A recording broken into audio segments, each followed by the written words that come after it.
you guys, welcome back to another weekly vlog cut update video. I just worked out, I just took a shower. You guys saw my little breakfast this morning along with BK's, and that's what I've been having literally every morning for probably 2 weeks now. And it's just been hitting the spot. It's a great pre-workout meal and it just keeps me nice and full and energized, and it's just delicious. Good job. Now it is 11:30. I have an appointment today at 1:30, so I have to leave around 1. And I'm gonna have a quick post-workout meal now, and I'll probably have a little snack before I leave, just so I'm not starving. Obviously, I don't know if I said it yet, but this is a full day of eating. We are transitioning Kai to 1 nap per day, or I guess I should say he is transitioning himself to 1 nap per day. So we're trying to figure out like a new schedule for both Josh and I with work and handling and just being with him. So today's like the first day of it, and so far what we did was just extend his morning awake time an hour. Usually he goes down for his first nap at 9 o'clock, but today he went down at 10 o'clock and it's 11:30 and he's waking up. So love that for me. So today's like a little bit crazy between my appointment and transitioning him, but we'll figure it out. So I'm gonna whip up some, I think I'm going to do my usual post-workout meal, which is basically a veggie omelet, egg whites, avocado. I prefer having egg whites so then I can have my avocado and I get some more fiber, and I love avocados. I eat like at least a half of one or one full one per day. And then a piece of Dave's Killer Toast with some smushed berries for more fiber, and it's just better for you than jelly. So that's what I'm doing for post-workout. That meal alone is 15 grams of fiber, which is, it doesn't affect me negatively. It might affect someone else negatively, but it works for me. And keeps me really full. So, and then I'll probably have to go get Kai because So something we have been loving, like I'm on my 3rd purchase in probably a month or 2, is the Queen & Co. granola butter.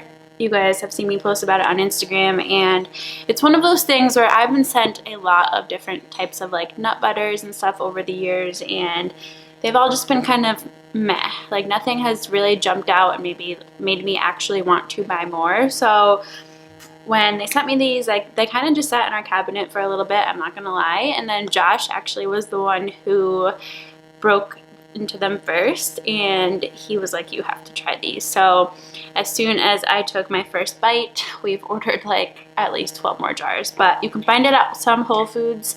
I just order it online. I'll put the link in the description box of this video. My favorite flavor is the vanilla. The original is also really good. It's kind of like a gingerbread cookie kind of taste, but they're nut free, so if you have a peanut or any kind of nut allergy, you're good to go. And the ingredients are really simple, so it's just gluten-free oats, flax, olive oil, maple syrup, coconut oil, salt, and spices to make it.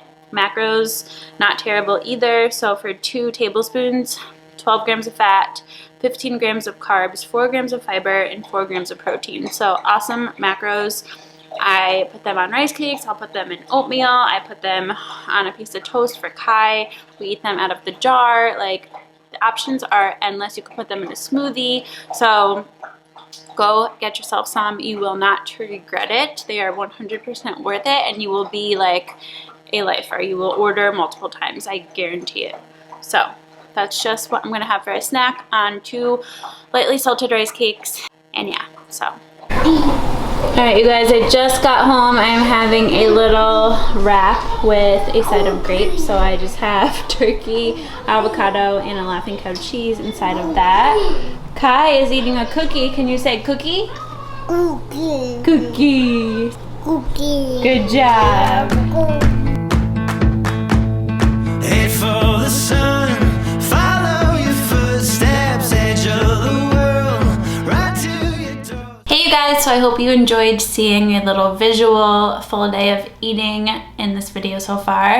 There were 2 snacks that I did not include in the video just because it was nighttime and I just wanted to sit and chill on the couch and eat them. But as you guys have probably seen, I'm sure I've included these in past videos, maybe not this kind, but Yasso bars are like one of our favorite go-to snacks any time of day, but usually at night after dinner. They range from like 100 to a couple hundred calories, I think, and they're technically Greek yogurt, froyo, but they taste delicious. So every kind that I've had, I've loved so far. We love the black raspberry chip, we love the cookie dough, we love the fudge brownie, but they also just released like the chocolate covered ones, so we've been having those and they're just delicious. So I had a mint chocolate covered Yasso bar, and then I also was a little bit short on carbs, so what I do in that scenario if I'm not super hungry, which I wasn't, is I will just have some dried fruit, and we usually get the dried mango from Whole Foods. In this particular kind, I think the brand is called Go Mango. It's just so good, and I don't know why. I don't know, there's like no added sugar. It's literally just pure dried mango, but the way this company makes it is so much better than the other ones that I've had before. So it's the chewy kind. I know there's other kinds of dried fruit that's more like crunchy. I don't like those, but I just had a couple pieces of that, and that was straight up carbs. So my advice is, if you know, a lot of clients will come to us under eating, as I've mentioned in previous videos, so they kind of struggle with getting their carbs in at first and they start to feel really full. So my advice, if that is you, or if you're just in the moment where you're not super hungry and you have a good amount of carbs left, cereal or dried fruit or regular fruit is usually a good option to go, and that's literally just carbs. I already hit my protein and fat for the day, so I didn't really want anything like another ice cream or anything else, so that worked out perfectly. I did hit my macros. It was a little bit over on protein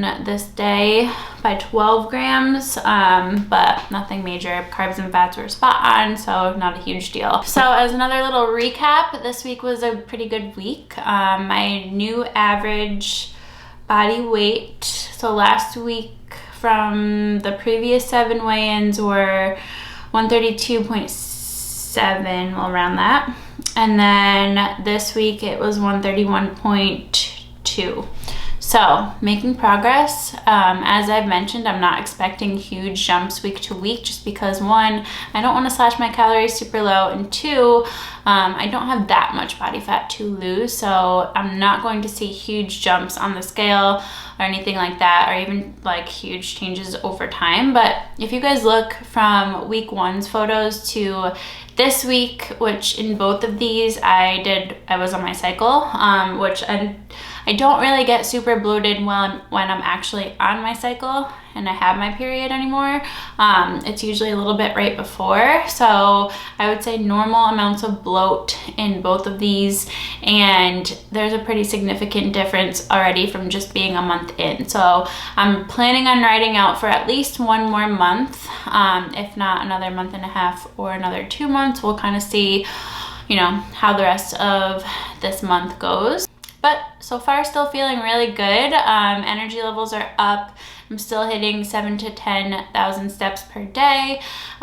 Training is going really well. The only thing, I would say the only bigger thing that changed the last 2 weeks, which I mentioned in last week's video, was my amount of cardio has gone down.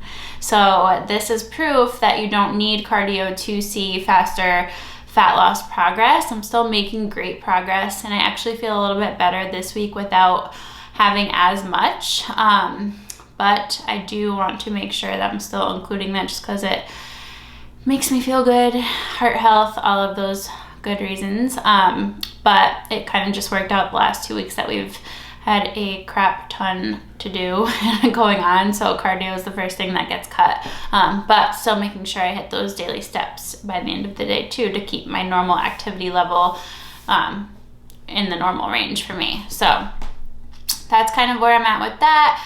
Really happy so far with the progress. Thank you guys for watching this video. Give it a thumbs up if you enjoyed it. Make sure you subscribe if you haven't yet, and I will see you in next week's video for week 5. Bye.